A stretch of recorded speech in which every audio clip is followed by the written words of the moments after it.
Incoming solar radiation यानी insolation जो हमें पृथ्वी को प्राप्त होता है सूरज के सरफेस से हीट एनर्जी और लाइट एनर्जी के रूप में।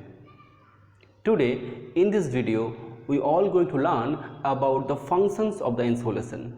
हेलो एवरीवन, मैं हूं रंजन और आप देख रहे हैं वंडर अर्थ। चलिए शुरू करते हैं।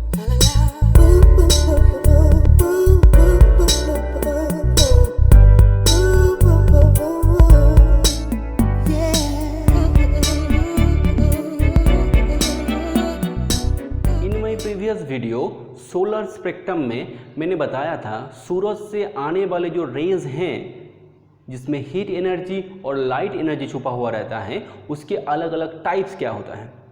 हम लोगों ने क्या सीखा था कि सूरज से आने वाले जो रोशनी है जिसको हम सोलर स्पेक्ट्रम बोलते हैं उसके 6 अलग अलग टाइप्स होते हैं। हम एक छोटा सा रिविजन्स करते हैं उस वीडियो के बारे में। हम लोगों ने देखा था कि सूरज के सरफेस से फोटोन के रूप में जो हीट एनर्जी और एटमॉस्फेयर से सन के एटमॉस्फेयर से यानी क्रोमोस्फेयर से जो लाइट एनर्जी ट्रैवल करता था उस एनर्जी का 6 अलग अलग रूप है। कौन कौन सा वो रूप है हम लोगों ने देखा था। एक्स और gamma rays, UV rays, visible rays, infrared, heat rays and radio rays, ये सारे सन एनर्जी के या सोलर स्पेक्ट्रम के अलग अलग रूप थे। आज हम लोग इस वीडियो में जानेंगे जो इनकमिंग सोलर रेडिएशन है यानी इंसोलेशन, इसका फंक्शंस कैसे हैं, कैसे ये हमारे अर्थ के एटमॉस्फेयर में एंट्री लेते हैं और इसके अलग अलग तरीके से एब्जॉर्प्शन, रिफ्लेक्शन, डिफ्यूजन और स्कैटरिंग किस तरीके से होता है। तो चलिए जानते हैं इस वीडियो में इंसोलेशन के बारे में विस्तार से। वी ऑल नो दैट सूरज से जो रेडिएशन या लाइट एनर्जी और हीट एनर्जी हमारे पृथ्वी की तरफ आते हैं वो शॉर्ट वेव लेंथ के होते हैं और वो लाइट एनर्जी और हीट एनर्जी हमारे पृथ्वी के अर्थ के जो एटमॉस्फेयर है उसके अलग अलग लेयर में क्रॉस होके हमारे पृथ्वी के सरफेस तक पहुंचते हैं। क्या सारे के सारे सोलर एनर्जी पृथ्वी के सरफेस तक पहुंच पाते हैं? बिल्कुल नहीं। हमारे एटमॉस्फेयर एक प्रोटेक्टिव लेयर के रूप में पृथ्वी के ऊपर फैला हुआ है जो हमारे पृथ्वी को हार्मफुल सोलर रेज से बचाता है और फिल्टर करते हैं। तो हम लोग देखेंगे जब सूरज की रोशनी पृथ्वी की तरफ बढ़ते हैं तो हमारे एटमॉस्फेयर के जो लेयर्स हैं सबसे ऊपर वाला जो लेयर है जिसको हम बोलते हैं आयनोस्फीयर, उस स्फीयर में हमारे एक्स और गामा रेज पूरी तरीके से एब्जॉर्ब हो जाते हैं। नेक्स्ट जो लेयर है जिसको हम स्ट्रेटोस्फीयर बोलते हैं उस लेयर में जो एक ओजोन लेयर है उस लेयर में अल्ट्रावायलेट रेज पूरी तरीके से एब्जॉर्ब हो जाते हैं। उसके बाद जो बाकी का रेज है पृथ्वी के एटमॉस्फेयर को भेद करके या उससे फिल्टर होके हमारे अर्थ सरफेस तक पहुंचते हैं और हमारे पृथ्वी के जो अलग अलग सरफेस है, चाहे वो वाटर बॉडी हो, चाहे वो रॉक्स हो, चाहे वो आइस कैप हो या चाहे जो फॉरेस्ट या वेजिटेशन कवर हो, उसके अंदर कैसे एब्जॉर्ब्स होते हैं। तो इंसोलेशन का डेफिनेशन हम क्या जानेंगे। इंसोलेशन का डेफिनेशन होगा सूरज से आने वाला हीट एनर्जी और लाइट एनर्जी का पृथ्वी के सतह तक पहुंचना। आप याद रखिएगा, सूरज से निकल के पृथ्वी के सतह तक जब तक वो पहुंचते हैं उसी प्रोसेस को बोला जाता है इंसोलेशन। उसके बाद जो फंक्शंस होते हैं उसको हम इंसोलेशन के कैटेगरी में नहीं डाल सकते। उसके बारे में हमें और डिटेल्स में और भी अच्छी तरीके से जानना पड़ेगा। आज हम लोग इंसोलेशंस के अलग अलग फंक्शंस के बारे में जानेंगे कि जो सारे एनर्जी पृथ्वी तक पहुंचते हैं वो पृथ्वी के अलग अलग फीचर्स के साथ कैसे रिएक्ट करते हैं और किस तरीके से फंक्शंस करते हैं।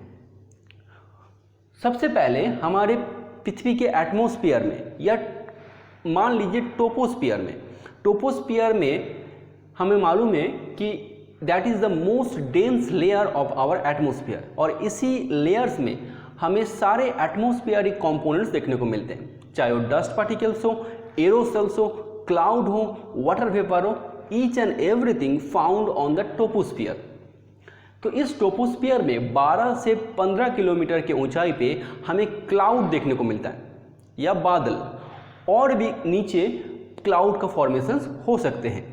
तो सबसे पहले जो सन एनर्जी हमारे एटमॉस्फेयर में पहुंचेंगे या टोपोस्फियर में पहुंचेंगे सारे लेयर से फिल्टर होने के बाद वो एनर्जी हमारे इस क्लाउड में जो वाटर ड्रॉपलेट्स हैं, उसमें जो आइस क्रिस्टल्स बने हुए रहते हैं, उससे रिफ्लेक्ट होके वापस एटमॉस्फेयर में या यूनिवर्स में रिफ्लेक्ट होके वापस चले जाएंगे।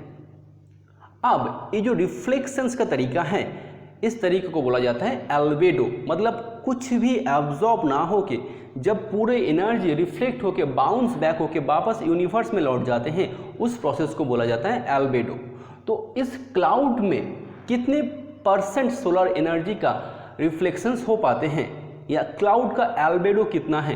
क्लाउड का एल्बेडो ऑलमोस्ट 40 to 80% तक होते हैं। क्यों होते हैं? क्योंकि हमें मालूम है क्लाउड के अंदर वाटर वेपर्स होते हैं एंड आइस क्रिस्टल्स होते हैं। मेनली आइस क्रिस्टल में ये एनर्जी रिफ्लेक्ट होके वापस यूनिवर्स में चले जाते हैं। इस प्रोसेस को बोला जाता है reflection. On the other hand हमारे एटमॉस्फेयर में बहुत सारे वाटर ड्रॉपलेट्स भी होते हैं। तो वाटर ड्रॉपलेट्स जो होते हैं वो एनर्जी को रिफ्लेक्ट नहीं करते, वो एनर्जी को एब्जॉर्ब करते हैं और इस प्रोसेस को बोला जाता है एब्जॉर्प्शन। तो हमारे जो ये वाटर वेपर हैं, ये कितने % एनर्जी को एब्जॉर्ब कर पाते हैं? अप्रॉक्स 3% सोलर एनर्जी को या इंसोलेशन को, इनकमिंग सोलर रेडिएशंस को हमारे वाटर वेपर एब्जॉर्ब कर लेते हैं। ऑन द अदर हैंड हमारे एटमॉस्फेयर में दो तरीके का डस्ट पार्टिकल्स देखने को मिलते हैं, एक फाइन डस्ट पार्टिकल्स और दूसरा थोड़ा बड़ा डस्ट पार्टिकल्स या लार्ज डस्ट पार्टिकल्स। तो जो फाइन डस्ट पार्टिकल्स है वो हल्का होने के चलते एटमॉस्फेयर के थोड़ा ऊंचाई पे चले जाते हैं और उस डस्ट पार्टिकल्स में सोलर एनर्जी स्कैटर्ड हो जाते हैं। जब सोलर एनर्जी उस डस्ट पार्टिकल्स के थ्रू गुजरते हैं तो उस डस्ट पार्टिकल की वजह से सोलर एनर्जी पूरे आसमान में या पूरे ट्रोपोस्फियर में स्कैटर हो जाते हैं। तो उस प्रोसेस को बोला जाता है स्कैटरिंग। देन लास्ट वन, जहाँ पे लार्ज डस्ट पार्टिकल्स एटमॉस्फेयर के थोड़े निचले लेयर पे मिलते हैं, वहाँ पे वही सोलर एनर्जी आके डिफ्यूज़ हो जाते हैं। तो हम लोगों ने देखा जो इनकमिंग सोलर रेडिएशंस आते हैं हमारे पृथ्वी के सरफेस की तरफ, उस दौरान 4 प्रोसेस से इस इनकमिंग सोलर रेडिएशंस का स्वागत होते हैं। पहला प्रोसेस था रिफ्लेक्शन जो क्लाउड के जरिए होता है। दूसरा प्रोसेस था एब्जॉर्प्शंस जो वाटर वेपर के जरिए होते हैं या वाटर ड्रॉपलेट्स के जरिए होते हैं। तीसरा जो तरीका था वो था स्कैटरिंग जो फाइन डस्ट पार्टिकल्स के जरिए होते हैं। The last one is diffusion जो उससे थोड़ा बड़ा डस्ट पार्टिकल से उसके जरिए होते हैं। तो जो सोलर रेडिएशंस हमें सन सरफेस से अर्थ सरफेस तक मिला, उसका स्वागत हमारे एटमॉस्फेयर के अलग अलग कंपोनेंट ने अलग अलग तरीके से किया। अब बाकी जो सोलर एनर्जी बचेगा वो सारे सोलर एनर्जी पृथ्वी के सरफेस तक पहुंचेगा और सरफेस के अंदर समाहित हो जाएगा। उसमें से कुछ फॉरेस्ट कवर भी होते हैं और फॉरेस्ट कवर में हमारे जो ट्रॉपिकल फॉरेस्ट है या जहाँ पे भी पृथ्वी के सरफेस पे फॉरेस्ट कवर मिलते हैं, वो अपने कैनोपी को बिछा के खड़े हैं इसी सोलर एनर्जी को स्वागत करने के लिए। क्योंकि हमें मालूम है कि हमारे सारे प्लांट स्पीशीज को फोटोसिंथेसिस के लिए सूरज के लाइट एनर्जी का ज़रूरत पड़ता है। हम लोगों ने जाना था कि सूरज का जो एनर्जी फोटोन के रूप में ट्रैवल करते हैं, हीट एनर्जी फोटोन के रूप में और लाइट एनर्जी क्रोमोस्फीयर के रूप में या स्पेक्ट्रम के रूप में, वो हमारे जो अर्थ के सरफेस के ऊपर फॉरेस्ट कवर हैं, वो फॉरेस्ट कवर उस लाइट एनर्जी को कंज्यूम करके अपना फोटोसिंथेसिस जो प्रोसेस है उसको फंक्शंस में लाते हैं। चलिए आप जानते हैं जो सोलर एनर्जी पृथ्वी के सरफेस तक आते हैं, सरफेस का जो अलग अलग कंपोनेंट्स हैं वो कंपोनेंट सोलर एनर्जी को कितना एब्जॉर्ब कर पाते हैं या कितना रिफ्लेक्ट कर पाते हैं। हमें मालूम है जो रिफ्लेक्शंस होते हैं बिना एब्जॉर्प्शंस के, उस प्रोसेस को बोला जाता है एल्बेडो। तो पृथ्वी के जो अलग अलग कंपोनेंट्स हैं जैसे आइस कैप का सबसे ज़्यादा रिफ्लेक्शन देखने को मिलता है, क्योंकि आइस एक ऐसा कंपोनेंट्स है वो सोलर एनर्जी को एब्जॉर्ब कम करते हैं और रिफ्लेक्शन ज़्यादा करते हैं। तो आइस कैप का एल्बेडो 40 to 80% होते हैं। पृथ्वी के सरफेस पे जितने भी रॉक्स पार्टिकल्स देखने को मिलते हैं, तो रॉक्स कुछ एनर्जी को एब्जॉर्ब करते हैं लेकिन कुछ एनर्जी को रिफ्लेक्ट भी कर देते हैं। तो रॉक्स का एल्बेडो 15 to 20% तक होते हैं। ऑन द अदर हैंड जो वाटर बॉडी है, हमारे पृथ्वी में बहुत सारे वाटर बॉडी हैं, करीब 70% जो सरफेस है वो वाटर सरफेस से घिरा हुआ है। तो वाटर सरफेस से भी कुछ एनर्जी एब्जॉर्ब ना होके रिफ्लेक्ट होके वापस यूनिवर्स में पहुंच जाते हैं। उस एनर्जी का परसेंटेज करीब 3% है। तो वाटर जो सरफेस है इनका एल्बेडो 3% के आसपास होता है। The last one is the forest cover. Forest तो जितने भी फॉरेस्ट कवर हैं वो बहुत सारे एनर्जी को अपने अंदर एब्जॉर्ब करते हैं फोटोसिंथेसिस प्रोसेस के लिए, लेकिन कुछ एनर्जी को फॉरेस्ट कवर भी एल्बेडो के रूप में यूनिवर्स में वापस भेज देते हैं। कितने एनर्जी हैं? वो करीब 7 to 11% एनर्जी को यूनिवर्स में एल्बेडो के जरिए वापस भेज देते हैं। हम लोगों ने देखा कि सोलर एनर्जी हमारे एटमॉस्फेयर के अलग अलग कंपोनेंट्स में कैसे रिएक्ट करते हैं और पृथ्वी के सरफेस के अलग अलग कंपोनेंट के जरिए कैसे इसका रिफ्लेक्शंस या एब्जॉर्प्शंस होते हैं। अभी हम लोग जानेंगे कि जो सोलर एनर्जी सन के सरफेस से पृथ्वी के सरफेस तक पहुंचते हैं उसका अमाउंट कितना है।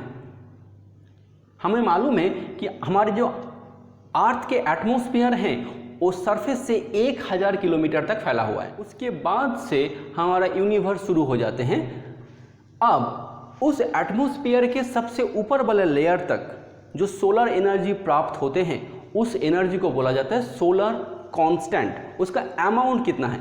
उसका एवरेज अमाउंट 2.0 कैलोरी पर सेंटीमीटर स्क्वायर पर मिनट के रूप में दर्ज किया जाता है। इस यूनिट को याद रखिएगा, सोलर कांस्टेंट का एवरेज अमाउंट है 2.0 कैलोरी पर सेंटीमीटर स्क्वायर पर मिनट। ये कहाँ पे प्राप्त होता है? हमारे एटमॉस्फेयर के सबसे ऊपर वाले लेयर्स में।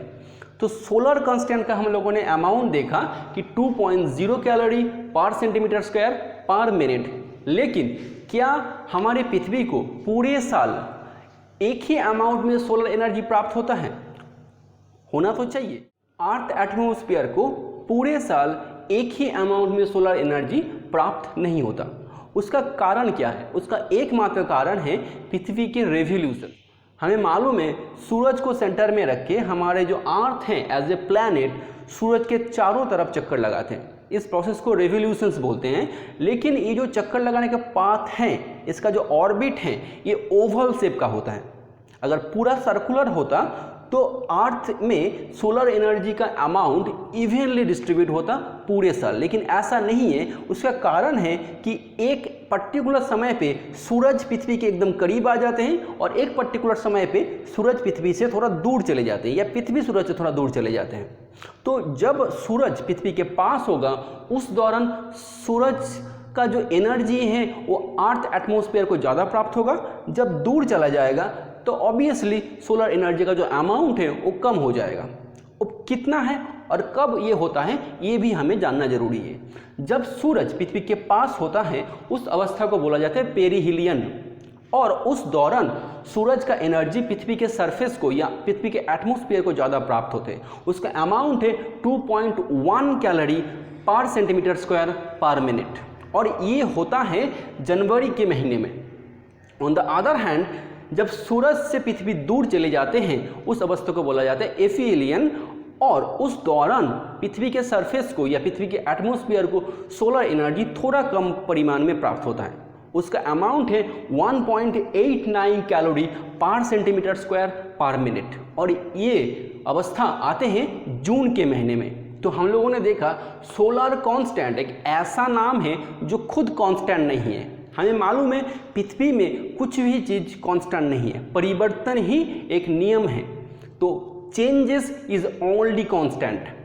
तो सोलर कांस्टेंट का एवरेज अमाउंट अगर इन दोनों का एवरेज निकाला जाए तो हम बोल सकते हैं पृथ्वी के सरफेस को या पृथ्वी के एटमॉस्फेयर को पूरे साल एवरेज अमाउंट के रूप में 2.0 कैलोरी पर सेंटीमीटर स्क्वायर पर मिनट अमाउंट के रूप में हमें एनर्जी प्राप्त होता है। तो आज हम लोगों ने इस वीडियो में देखा कि इनकमिंग सोलर रेडिएशंस जो सूरज से हमें मिलता है उस अमाउंट ऑफ एनर्जी को हमारे अर्थ सरफेस के अलग अलग फीचर्स कैसे एब्जॉर्ब करते हैं या रिफ्लेक्ट करते हैं या स्कैटर करते हैं और डिफ्यूजन्स करते हैं। In my next video we all going to learn about the factors of insolations। हम लोग जानेंगे इंसोलेशंस के अलग अलग फैक्टर्स के बारे में कि किस किस कारण की वजह से, कौन कौन से पर्टिकुलर कारण की वजह से ये इंसोलेशंस बहुत ज़्यादा या कम हमें पृथ्वी को प्राप्त होते हैं।